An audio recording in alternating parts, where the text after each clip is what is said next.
Hi everyone, it's Leah Leaves here, love, relationship and dating coach. And as you can see, I'm out and about at the moment. I'm actually walking my dog, so excuse the scruffiness and the wobbly camera.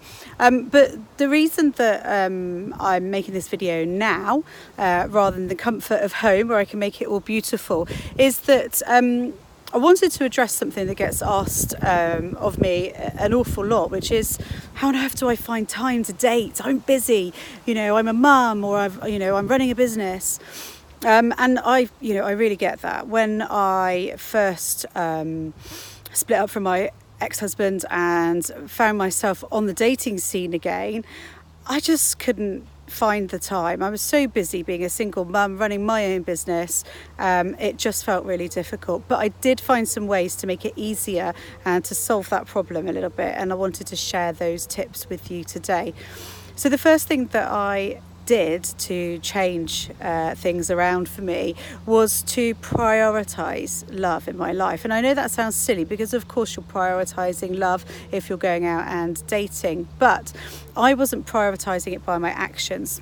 For instance, what I realised is when I had my mid-morning break and cup of tea, I'd sit down and I would sort of scroll through Facebook. I would, waste my time really. And so what I started to do was to use that time more wisely and set aside that time, just 15 minutes in the morning, to answer any messages that had come through to me from the guys that were interested and that had come through to me on the sites. So that just meant that I was keeping on top of things without it taking over my life. The second thing that I did was I adjusted my idea of what dating is. For me, going on a date with somebody, meeting them for the first time, it meant kind of going for a coffee, finding the time out of my day, maybe in the evening for a dinner. And what I realised is it doesn't need to be like that.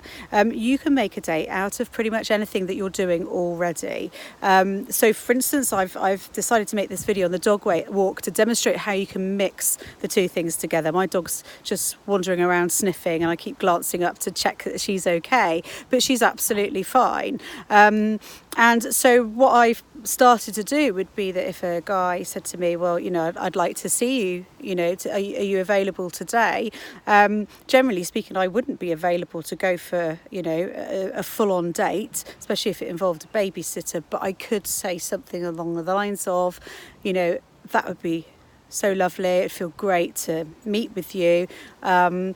I'm going to be walking my dog today at 11 at so-and-so park. Obviously make sure it's a busy and public place. It'd feel great for you to join us. So you can make dates, with all sorts of things: supermarket, shopping, walking the dog, anything you can think of really. So let me know how it goes. Maybe try a few of these things and see what happens. Okay? Anyway, good to speak to you. Bye.